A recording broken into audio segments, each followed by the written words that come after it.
lo voy a molestar, hermanos, y le voy a pedir de favor que se ponga en pie a reverencia a la palabra y vamos a darle lectura al pasaje o a la bienaventuranza que vamos a estar compartiendo hoy en esta mañana con usted.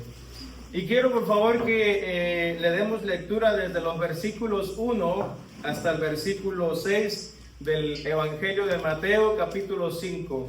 Mateo capítulo 5, versículo 1 al versículo 6.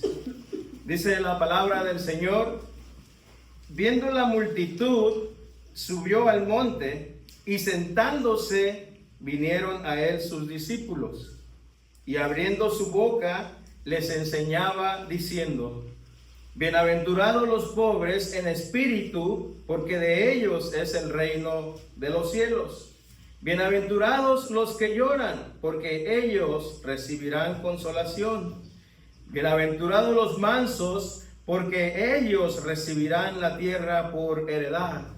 Bienaventurados los que tienen hambre y sed de justicia, porque ellos serán saciados. Puede tomar su asiento.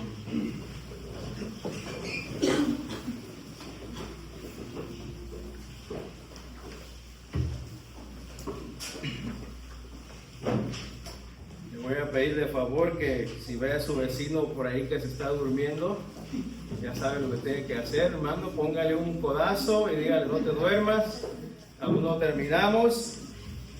Bien, hermanos, pues como ya usted sabe, estamos en la serie del Evangelio según San Mateo y estamos estudiando lo que son las bienaventuranzas. Y en esta mañana quiero compartir con ustedes acerca de la bienaventuranza que dice que bienaventurados aquellos que tienen hambre y sed de justicia, porque ellos serán saciados. Hemos estado viendo lo que es un aventurado que es pobre espiritual, que la bienaventuranza de aquellos que lloran, porque ellos serán consolados. La bienaventuranza también, ¿verdad?, de aquellos que son mansos y humildes, que ellos recibirán por heredad la tierra. Y hoy vamos a estar estudiando esta bienaventuranza de aquellos que tienen hambre y sed de justicia. Bien, hermanos, nosotros vivimos en un mundo donde pertenecemos a una sociedad que de lo que carece nuestra sociedad o nuestro mundo es de la falta de justicia, ¿verdad? Y cuando hablamos de justicia, o para hablar de justicia, no es necesario que nosotros vayamos tan lejos. ¿Por qué digo esto? Porque todos en algún momento de nuestra vida hemos experimentado de alguna manera u otra la falta de justicia. Por otro lado, escuchamos en los medios de comunicación o en las redes sociales, que está muy de moda ahorita, de situaciones que están plagadas de falta de justicia o de injusticia. Nosotros escuchamos, por ejemplo, cómo se habla de la corrupción en los gobiernos, de asesinatos que hay sin resolver, de abusos que existen, ¿verdad? De que hay robos también y nunca hay un culpable, nunca hay un ratero, ¿verdad? Por hermano, sí, a quien acusar. Injusticias también dentro de la propia familia, etcétera, etcétera, hermanos. Pudiéramos mencionar nosotros un sinfín de situaciones de injusticias que la lista sería muy larga o quizás interminable. Y por si fuera poco, hermanos, estas injusticias son el pan nuestro de cada día. Toda persona, escuche, toda persona, todo ser humano de este lado del sol, en alguna medida o de alguna manera o en alguna ocasión buscamos justicia. Toda persona de este lado del sol. de alguna medida nosotros buscamos justicia. Y no es que eso sea malo, al contrario, es correcto. ¿Quiénes no queremos justicia? A mí se me grabó una ocasión,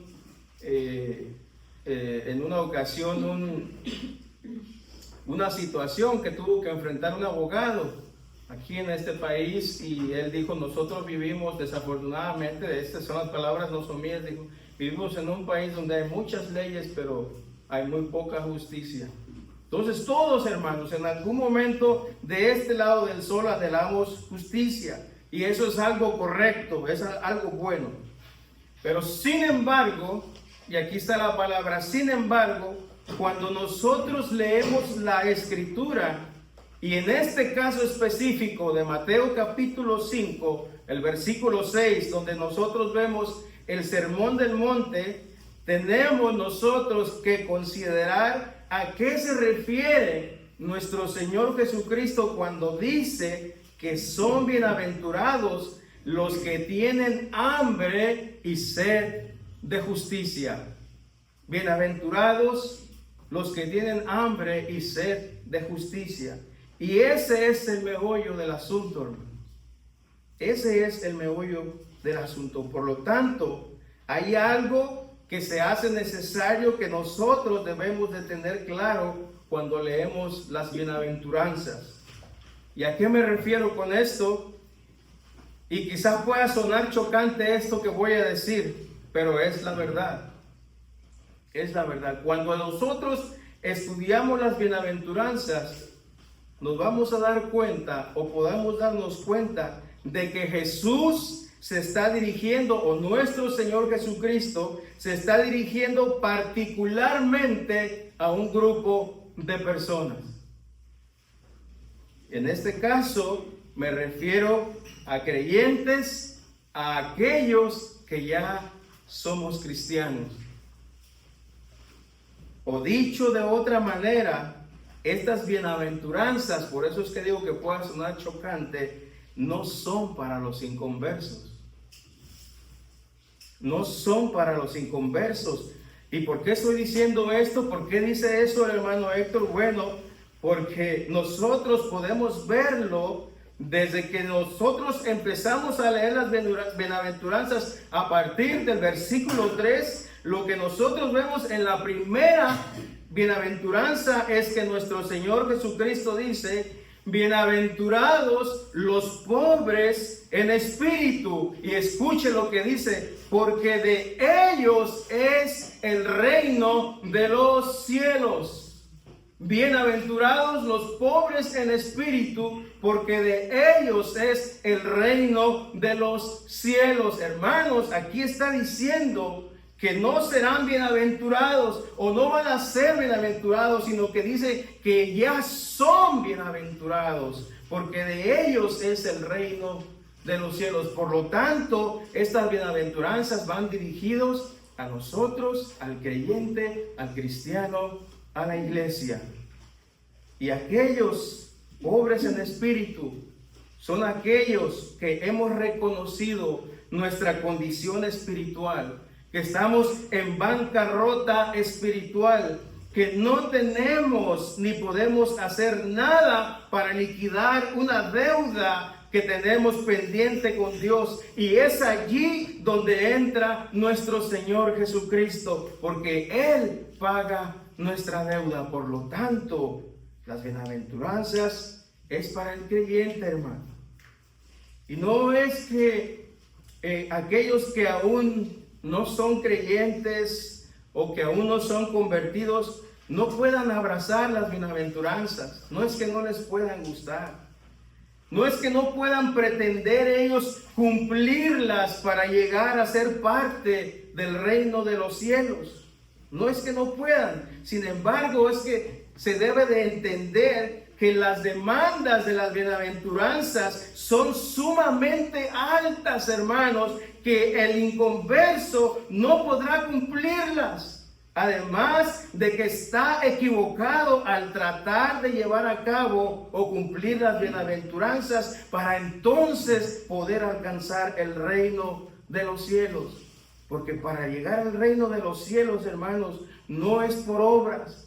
No es por obras que alcanzamos salvación. Por consiguiente y por lo tanto debemos entender que no es por las obras que nosotros entramos al reino de los cielos. ¿Y por qué digo esto? Porque, hermanos míos, las bienaventuranzas no son la ruta que nos llevan a la salvación. Las bienaventuranzas, hermanos, no son una ruta para alcanzar el reino de los cielos. Y nosotros como creyentes, como cristianos, debemos de entender y conocer y saber y apropiarnos y abrazarlo, que la única ruta que nos lleva a alcanzar el reino de los cielos es el arrepentimiento y la fe en Cristo Jesús. Amén. Es lo único. Y es por esto, hermanos, que cuando nuestro Señor Jesucristo comenzó su ministerio y el mensaje de su predicación, lo que nuestro Señor Jesucristo proclamaba era: arrepentíos, arrepiéntanse, porque el reino de los cielos se ha acercado. Lo único que nos lleva, hermanos, al reino de los cielos es el arrepentimiento y la fe en Jesucristo. Por lo tanto, debemos de entender y tener claro, hermanos, que cuando compartimos el Evangelio, predicamos el Evangelio, la demanda central del Evangelio para el inconverso es: arrepentíos y convertíos. Arrepentirse. Entonces, si las bienaventuranzas no son una guía de cómo nosotros podemos ser salvos y cómo podemos entrar al reino de los cielos, entonces es válido preguntarnos: ¿cómo entonces podemos entender o ver las bienaventuranzas? Es válido. ¿Cómo entonces podemos entender las bienaventuranzas? Hermano, y esto es simple. Déjeme le digo, las bienaventuranzas, lo único que nos revelan, escuche, son las características de lo que es un cristiano.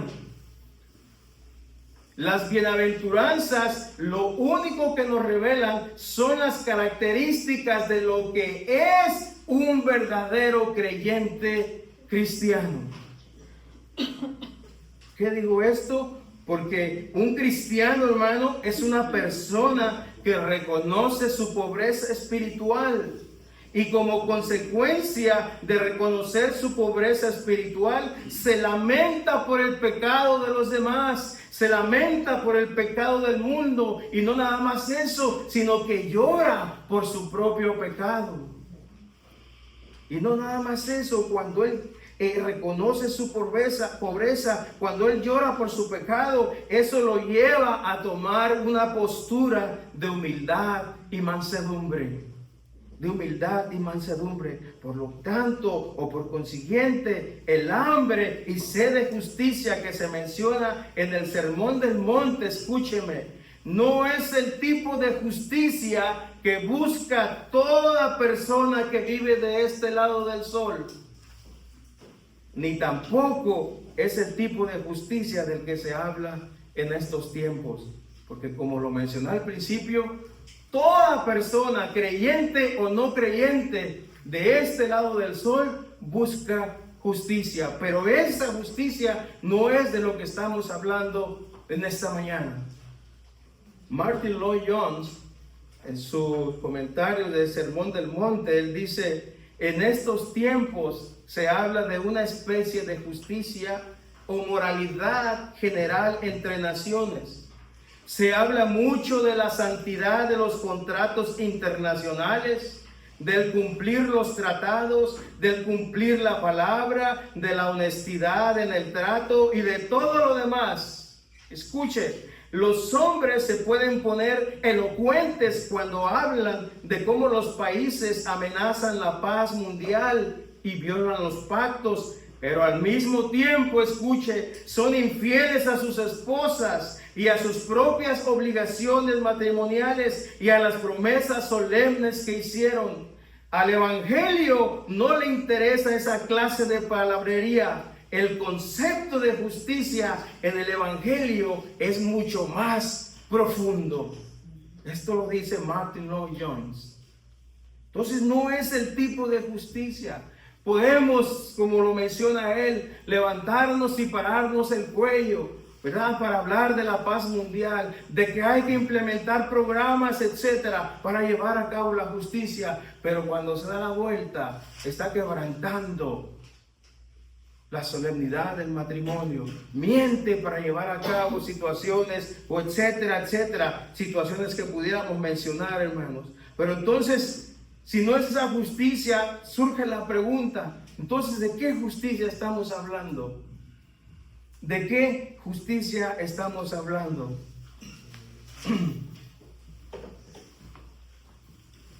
Permítame tomar un vaso de agua. Si es del pastor Henry, tiene saliva santa, dice. No pasa nada. Entonces, ¿qué es la justicia, hermanos?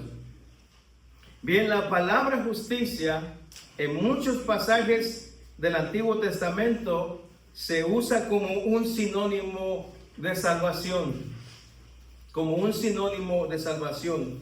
Por ejemplo, vemos el versículo allá en Isaías, puede apuntarlo por favor ahí, en el libro de Isaías 51, capítulo 51, versículo 5, que dice el Señor: cercana está mi justicia, ha salido mi salvación. Cuando vemos esta palabra en el Antiguo Testamento, podemos ver que es un sinónimo o es paralelo a salvación. O también Isaías en el versículo, capítulo 56, versículo 1 dice: así dijo Jehová, guardad derecho y haced justicia, porque cercana está mi salvación para venir y mi justicia para manifestarse.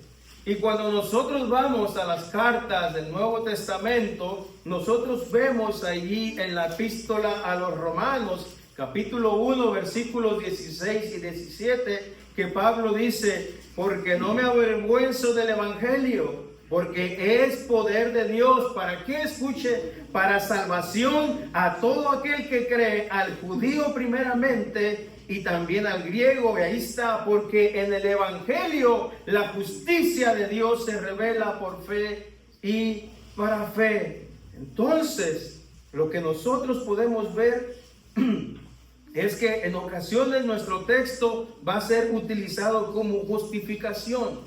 Cuando hablamos de justicia, podemos utilizarlo como justificación o como salvación, hermanos. Pero déjeme le digo algo.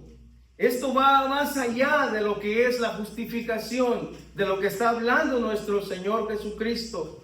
Porque el texto dice: los que tienen hambre y sed de justicia. Escuche, no dice los que tuvieron hambre en tiempo pasado y sed de justicia. Él está hablando en tiempo presente. Se encuentra en verbo presente. ¿Qué es lo que está diciendo? Que aquellos que ya fueron salvados, que aquellos que ya fueron justificados, siguen teniendo hambre y sed de justicia. Por lo tanto, en este caso, la justicia no solamente incluye la justificación, sino también, escúcheme, esto es muy importante, la santificación.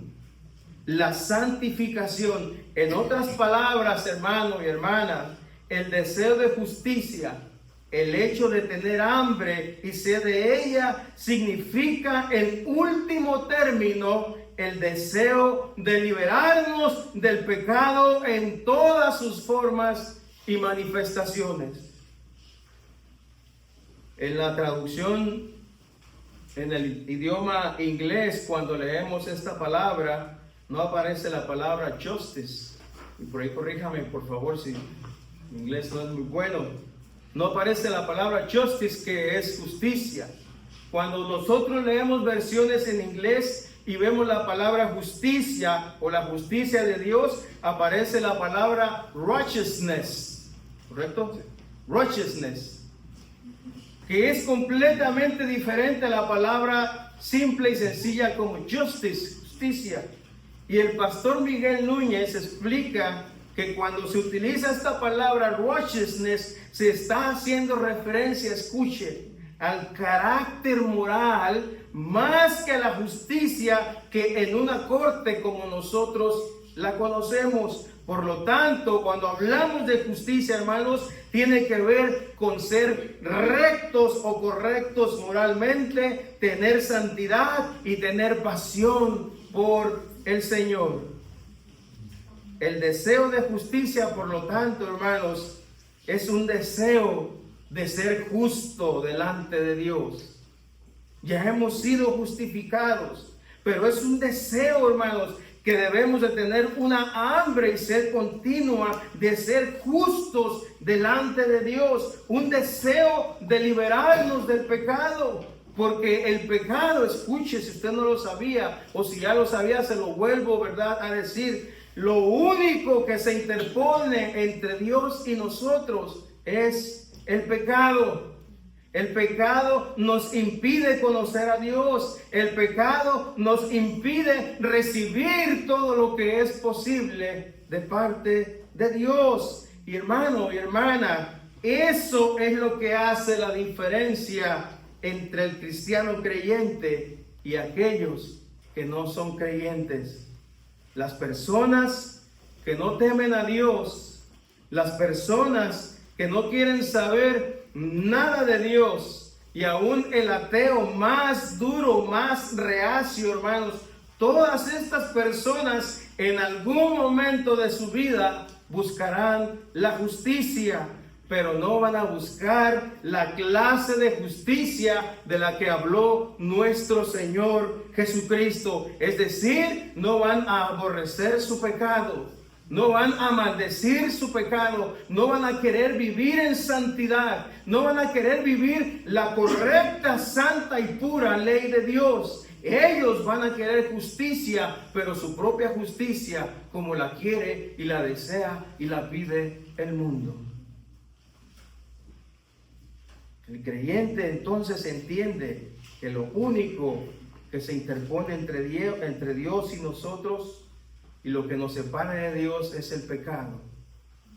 El pecado nos impide tener conocimiento de Dios. El pecado obstaculiza todo lo que es posible recibir de Dios. El creyente tiene un deseo de liberarse del pecado. Tiene un deseo de ser justo delante de Dios. Hermanos, el apóstol Pablo nos da un claro ejemplo cuando vamos a la carta de los Romanos, allá en el capítulo 7, de alguien que tiene el deseo de liberarse de su pecado, de alguien que anhela la justicia de Dios. Y dice el apóstol Pablo en el capítulo 7 de los Romanos, del versículo 14 en adelante: porque sabemos que la ley es espiritual, mas yo soy carnal, vendido al pecado, porque lo que hago no lo entiendo, dice Pablo, pues no hago lo que quiero, sino lo que aborrezco, eso hago. Y si lo que no quiero, esto hago, apruebo que la ley es buena, la ley santa de Dios. De manera que ya no soy yo quien hace aquello, sino el pecado que mora en mí. Y yo sé que en mí, esto es, escuche, en mi carne no mora el bien, porque el querer el bien está en mí, pero no el hacerlo, porque no hago el bien que quiero, sino el mal que no quiero, eso hago. Y si hago lo que no quiero, ya no lo hago yo, sino el pecado que mora en mí, dice el apóstol Pablo. Así que, queriendo yo hacer el bien, hallo esta ley, que el mal está en mí, porque según el hombre interior me deleito en la ley de Dios, pero veo otra ley en mis miembros que se revela contra la ley de mi mente y que me lleva cautivo a la ley del pecado que está en mis miembros. Y aquí exclama el apóstol Pablo: miserable de mí, ¿quién me librará de este cuerpo de muerte? El apóstol Pablo anhelaba la justicia de Dios, hermanos. El hombre que no es creyente, aquel que es inconverso, aquel que no quiere de las cosas de Dios, esa es una persona que puede examinar su pecado. Puede examinar su pecado a través de las Escrituras. Puede reconocer su pecado, aquel que no es creyente. Puede examinarse a través de la luz de las Escrituras y puede ver su pecado y puede reconocer que está en pecado. Y no nada más eso, sino que puede entender que está en pecado. Y no nada más eso, sino que además de entenderlo y reconocerlo, él puede descubrir que se encuentra bajo la esclavitud del pecado. ¿No ha escuchado usted a personas que dicen, sí, sí es verdad? Sí. Oye, pero es que ten cuidado porque mira, estás haciendo esto, no le agrada al Señor. O te invito a la iglesia porque tu vida está en esta situación o tus condición espiritual está de esta manera porque estás en pecado. Sí, sí, yo sé, yo lo sé. El inconverso puede entenderlo, hermanos. Pero lo más triste, escuche, lo más triste es que a pesar de que lo entiende, a pesar de que se examina, a pesar de que reconoce su pecado, a pesar de que sabe que es esclavo de su pecado, lo más triste, hermanos, es que le gusta y lo desea. Le gusta y lo desea. Algunos, como ya mencioné, a veces han asistido a la iglesia, se les habla, se les anima, se les invita y dicen sí, sí, es verdad, sí. Pero hermanos, ellos prefieren continuar pecando, prefieren continuar en su vida de pecado. ¿Por qué razón? Por la simple y sencilla manera como le explica el apóstol Pablo, el pecado que mora en mí. Ya no lo quiero hacer, pero hay una ley en mis miembros que me lleva a cometer pecado. Miserable de mí, dice Pablo, ¿quién me librará de este cuerpo de muerte? Pero el problema con el inconverso, hermanos, es de que ellos, aunque lo entienden, aunque lo conocen, aunque saben que están en pecado, ellos prefieren continuar en su vida de pecado. Y el creyente cristiano es todo lo contrario,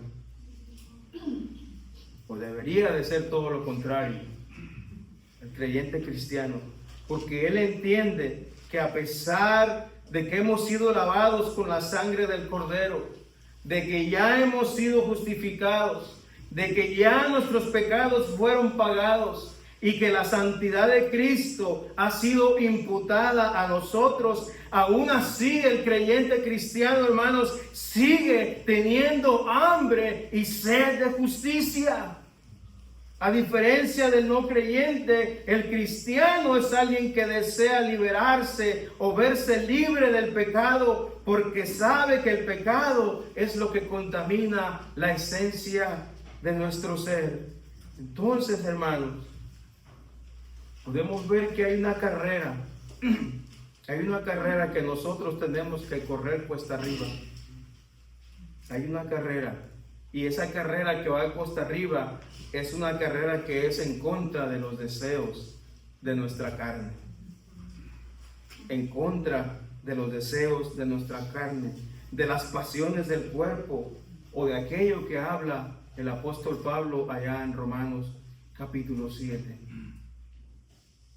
Debemos de buscar la justicia de Dios, la santidad de Dios, hermanos. Y eso es algo que debemos vivirlo a cada día, a cada instante, hermanos, porque las pasiones del cuerpo, los deseos de nuestra carne también están presentes a cada día, hermanos. Debemos de tener esa hambre y sed de justicia que se menciona en esta bienaventuranza. Yo leía y una persona dijo, una persona por ahí dijo, muchos de los hijos de Dios quisieran tener santidad, o quisieran llegar a ser más santos, o quisieran ser más santos. Y cuando hablamos de santidad, hermanos, debemos entender que no nos estamos refiriendo a que usted tenga que llegar y, hermano, ¿cómo estás? Dios te bendiga. Y otro, amén. No estamos hablando de santidad, de ese tipo de santidad, hermanos. Cuando hablamos de santidad, nos referimos a que debemos de anhelar más ser como el Señor. a morir más a nosotros mismos y que Cristo viva en nosotros cada vez más, hermanos. Que cometeremos errores en el camino, en la ruta, en el trayecto, sí, pero vamos al trono de la gracia y pedimos perdón porque tenemos un abogado que es fiel y justo para perdonar nuestros pecados si nosotros le confesamos. Eso es lo que está hablando de santidad, apartarnos cada día, buscar separarnos cada vez más de aquello que nos contamina y nos aparta y pone una barrera entre Dios y nosotros, que es el pecado, hermanos. Eso es la santidad. Y dice esta persona, muchos de los hijos de Dios quisieran tener una santidad, pero ¿cómo quieren recibir esta santidad? Quisieran que esa santidad les lloviera del cielo. Como que un día van y se acuestan y al otro día ya se levantan y dicen, oh, ahora soy ya más santo. No, hermanos, eso nunca ha ocurrido ni va a ocurrir. Debemos ir en busca siempre de la santidad. Siempre debemos de tener hambre y sed de justicia. ¿Y qué significa entonces el tener hambre y sed? Yo tengo sed.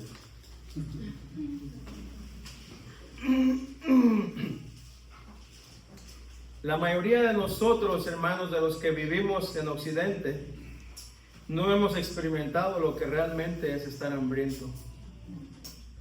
La mayoría de nosotros. Ni tampoco sabemos lo que es estar sediento. O bien puede ser que en algún momento de su vida haya atravesado una etapa difícil donde tuvo hambre y estuvo sediento. Todos hemos atravesado. Pero realmente no hemos experimentado lo que es realmente tener hambre y sed. Yo no sé cuánto tiempo tenga usted viviendo en este país, pero la verdad es que aquellos que vivimos y nos hemos establecido en este país que nos ha abierto las puertas, de una medida u otra, realmente no conocemos, hermanos, lo que es el hambre y la sed. Aquí la comida se tira, pero no es esto de lo que vamos a hablar. Por eso es que no conocemos realmente lo que es tener hambre y sed, hermanos. Todos los que hemos vivido en Occidente o aquellos que ya nos hemos establecido en este país. Hoy en día, cuando alguien dice que tiene hambre, lo que quiere decir es que no ha comido desde hace 3 o 4 horas y que le ha entrado un buen apetito. Comí en la mañana, o no comí nada ahorita en la mañana, hermano, quiero acabar que ya tengo hambre. No es ese tipo de hambre, hermano. Y eso nosotros lo relacionamos cuando pensamos en tener hambre, ¿verdad? Pero no debemos de pasar por alto el contexto en el que se enseñó esta bienaventuranza. ¿Por qué digo esto? Porque en este tiempo de la historia, Jesús estaba rodeado de multitudes. Jesús se veía rodeado de multitudes. Y en su mayoría, las personas que seguían a Jesús, se trataba de personas de escasos recursos, de personas pobres. Para la gente que en este tiempo de la historia seguía a Jesús, hermanos, el tener hambre no era algo desconocido para ellos. Recuerden que en una ocasión nuestro Señor Jesucristo tuvo que alimentarlos a 5,000, después 3,000. Eso era algo con lo que ellos estaban familiarizados, el tener hambre. ¿Por qué razón? Porque para ese tiempo de la historia las cosechas eran precarias, los trastornos políticos eran frecuentes y todos sabían lo que era el fantasma de la hambruna. Todos, a excepción de los más ricos, todos los pobres habían pasado momentos de angustia a causa de no saber si iban a poder abastecerse de comida para sobrevivir el invierno hasta las cosechas siguientes. Esa era la situación. Sin embargo, lo que implica este texto va más allá, mi querido hermano y hermana, de lo que nosotros podemos vincular con el hambre y la sed. El hambre y la sed de la que Jesús habla aquí pertenecen a una clase más intensa de hambre, más intensa. Arthur W. Pink dice, perdón hermanos,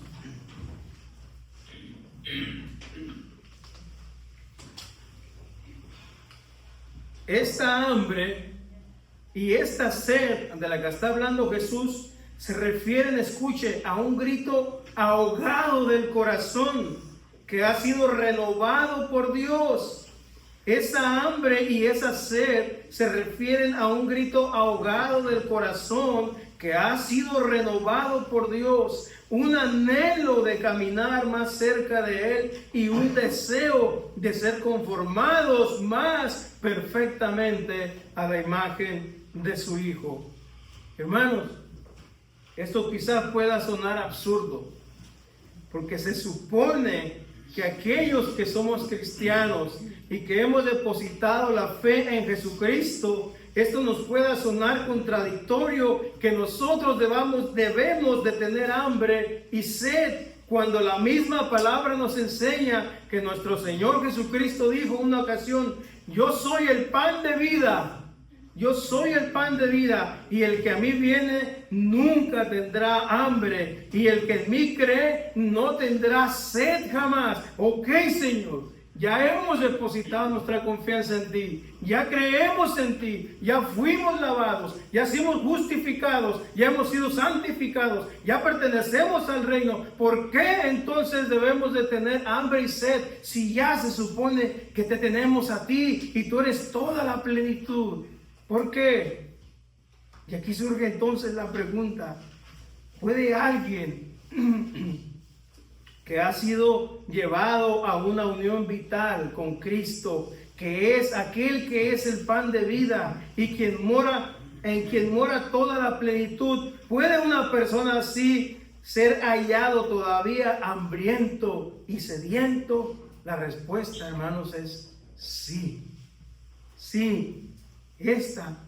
¿Por qué razón es sí? Porque esa es la experiencia de un corazón renovado, hermanos, que no se sacia, que quiere más y más del Señor, que siempre tiene hambre del Señor. Por ejemplo, el rey David había experimentado la bondad y la misericordia de Dios, y a pesar de su pecado, hermanos, como la misma escritura nos enseña y aparece David en la escritura, cuando nosotros leemos sobre la vida de David, nosotros vamos a darnos cuenta que David aparece como un hombre que andaba conforme al corazón de Dios. Y aún así, a pesar de ello, escuche, David clamaba a Dios como alguien que su hambre y su sed por Dios no podía ser saciada. Dice el Salmo 42, como el ciervo brama por las corrientes de las aguas, así clama por ti, oh Dios, el alma mía. Mi alma, dice David, tiene sed de Dios, sed del Dios vivo. Y luego más adelante del Salmo 63, el mismo David declara: Dios mío eres tú, de madrugada te buscaré. ¿Por qué, David? Porque mi alma tiene sed de ti y mi carne te anhela. En tierra seca y árida, donde no hay aguas, mi carne te anhela y mi alma tiene sed de ti. Hermanos, el apóstol Pablo son dos ejemplos de personas que nosotros pudiéramos decir: pero ¿cómo es posible que ellos quieran más? Escuche, el apóstol Pablo fue el instrumento escogido por Dios para que anunciara el evangelio a las naciones del mundo conocido del primer siglo. Pablo había renunciado a su propia justicia. Él estaba creciendo en la justicia que es de Dios por la fe. Pablo tuvo grandes visiones, tuvo revelaciones. Sin embargo, Pablo nunca estuvo satisfecho. Aún dice que la palabra que añoraba conocerle y conocer acerca del poder de la resurrección. Escuche lo que dice Pablo. Pero cuantas cosas eran para mi ganancia, las he estimado como pérdida por amor de Cristo. Ciertamente, aún estimo todas las cosas como pérdida por la excelencia del conocimiento de Cristo Jesús, mi Señor, por amor del cual lo he perdido todo y lo tengo por basura para ganar a Cristo y ser hallado en Él, no teniendo mi propia justicia, dice Pablo, que es por la ley, sino la que es por la fe de Cristo, la justicia que es de Dios por la fe. Y escuche lo que dice Pablo: a fin de conocerle y el poder de su resurrección y la participación de sus padecimientos, llegando a ser semejante a él en su muerte. Pablo, hermanos, había experimentado grandes bendiciones de parte de Dios. Pablo era un hombre erudito, sin embargo, él todo lo echó a la basura. A pesar de las grandes revelaciones, grandes encomiendas que le hizo nuestro Dios, a pesar de ser el apóstol que viajó mucho más millas y kilómetros que los demás, el apóstol Pablo le decía: aún deseo y anhelo más de la justicia del Señor. Aún quiero más. Tener hambre y sed de Dios, hermanos, por lo tanto, es una característica del creyente que nunca se sacia de Dios. Nunca, hermanos. Siempre el creyente quiere más y más. Es como aquel coro que cantábamos en la escuela dominical que dice: yo quiero más y más de Cristo. Yo quiero más y más de Él. Hermanos, perdón por este ejemplo, pero el creyente tiene que ser, y una disculpa les pido, pero tiene que ser como aquel alcohólico. Usted ve que el alcohólico comienza a beber hoy y no se sacia, bebe toda la noche y no se sacia. Al siguiente día se levanta tomando y quiere más y no se sacia. Al otro día llega la noche y no se sacia y no se sacia. Nunca se sacia, siempre quiere más. Y el creyente es todo lo contrario. Debemos de anhelar y querer más y más de Dios. Nunca saciarnos, nunca pensar o decir que ya hemos llegado y hemos alcanzado la meta, hermanos. Debemos de anhelar y debemos de tener esa hambre y sed de justicia todo el tiempo, a cada momento, a cada instante. Mi esposa, ella hace un pan de elote muy sabroso, hermano. Y regularmente pues lo hace después de que comemos. Y yo soy una persona que me gusta comer. No sé si se nota, ¿verdad? Pero aún a pesar de eso, hermanos, cuando ella me dice: ¿qué crees que hice? Pues no sé, hice pan de elote, hermanos. A pesar de que estoy lleno, a pesar de que quizás ya no me cabe más, estoy a punto de reventar los botones de la camisa, pero yo quiero pan de elote, hermano. Quiero pan de elote, y parece que no nos saciamos, porque déjame le digo, en la misma tarde que lo cocina, en la noche ya no hay pan de elote, porque se acaba. Se acaba, y así tenemos que ser. Debemos de querer más de ti, Señor. Quiero más de tu santa presencia, quiero más de tu voluntad, quiero más de tu santidad en mi vida. Ese es el hambre y sed de justicia que nuestro Señor Jesucristo estaba hablando, hermanos. Voy terminando. La saciedad, hay una promesa al final que dice: bienaventurados, ¿verdad?, los que tienen hambre y sed de justicia, porque ellos serán saciados. Ellos serán saciados.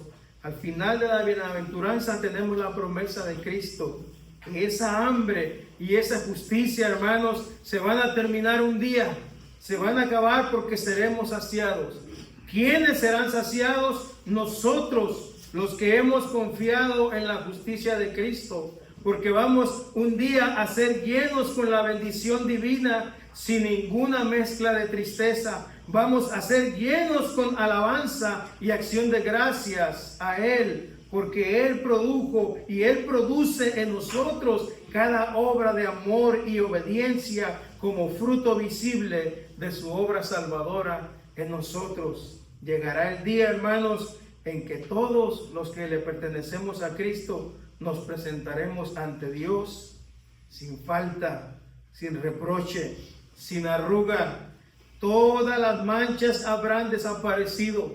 Seremos un hombre nuevo y perfecto en un cuerpo perfecto. Y el cuerpo de la humillación, como mencionaba el apóstol Pablo, será transformado y será glorificado como el cuerpo glorificado de Cristo. Entonces estaremos en la presencia de Dios, absolutamente perfectos en cuerpo y alma, hermanos. Seremos hombres llenos de justicia, y una justicia perfecta, completa y total, que habremos recibido por la obra de nuestro Señor Jesucristo. Amén. Hermanos, sería bueno examinarnos a nosotros mismos. No, esto voy a terminar. Y preguntarnos, ¿realmente tenemos hambre y sed de la justicia que hemos estado hablando? ¿Realmente estamos hambrientos y sedientos por las cosas de Dios? ¿Estamos sedientos por cumplir la voluntad de Dios? ¿Cuánta hambre y sed de su palabra tenemos? Pregúntese ahí usted mismo.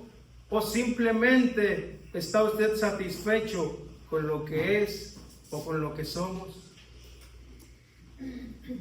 Si nunca, y esto es serio, hermanos, si nunca nos hemos sentido confrontados por nuestro pecado, si no nos duele ver el pecado de los demás, si no lloramos por nuestro pecado, si caemos en soberbia y orgullo en lugar de ser mansos y humildes, y no experimentamos el más mínimo arrepentimiento en la búsqueda de la justicia de Dios, escúcheme, y lo voy a volver a repetir: si nunca se ha sentido usted confrontado por su pecado, si no le duele ver el pecado de los demás, al contrario, dice que bueno, si no le duele, si no llora usted por su pecado, si cae en soberbia y orgullo en lugar de ser manso y humilde, y escúcheme, y no experimenta el más mínimo arrepentimiento en la búsqueda de la justicia de Dios, escuche, y esto es serio, muy probablemente usted sea una persona que no ha nacido de nuevo. Muy probablemente usted no es cristiano. Usted no es creyente. Usted puede asistir a nuestra congregación, usted puede venir a IBCJ, hermanos, pero si nunca ha experimentado el más mínimo arrepentimiento por lo que hemos estado hablando, muy probablemente usted no es un cristiano, no es un creyente. Dicho de otra manera, eres una persona no salva. Eres una persona que no ha sido salvada, y el final que te espera, si no te arrepientes, es la condenación eterna, donde entonces vas a experimentar la ausencia de Dios por toda la eternidad. Y cierro con estas palabras del pastor MacArthur: los que están espiritualmente hambrientos no piden a Cristo y éxito económico, no piden a Cristo y satisfacción personal, no quieren a Cristo y popularidad, o no piden a Cristo o cualquier otra cosa. Quieren solo a Cristo y solo a Cristo, y lo que Dios en su sabiduría y amor provee de manera soberana por medio de Cristo, sea lo que sea, hermanos, solamente Cristo. A Dios sea la gloria por los siglos de los siglos. Padre, de esta mañana oramos, oh bendito Dios, reconociendo, oh Dios, que somos falibles, reconociendo nuestra humanidad, Señor, reconociendo nuestra condición caída, y que no una, sino muchas veces hemos contristado a tu Santo Espíritu, Señor. ¿Y cuál es nuestro actuar? ¿Cuál es nuestro reaccionar? Te pedimos perdón, Señor, porque si en vez de ir al trono de la gracia, Señor, y postrarnos delante de ti confesando nuestro pecado y pidiendo misericordia, Señor, en arrepentimiento, quizás muchas veces nos volvemos orgullosos, soberbios, oh Dios. No permitas, oh Padre, que actuemos de esa manera, porque nosotros sabemos, y tu palabra lo dice, que tú resistes al soberbio. Y no puede haber una cosa más dolorosa, Señor, que tú pongas un obstáculo, Dios mío, entre un soberbio y entre ti. Bendito Dios, te pedimos que nos hagas mansos, humildes, pobres, Señor, de espíritu. Te pedimos, oh Señor, que aprendamos a llorar y a lamentarnos por el pecado, bendito Dios. Y te pedimos perdón en esta mañana, en el nombre de Cristo Jesús. Amén.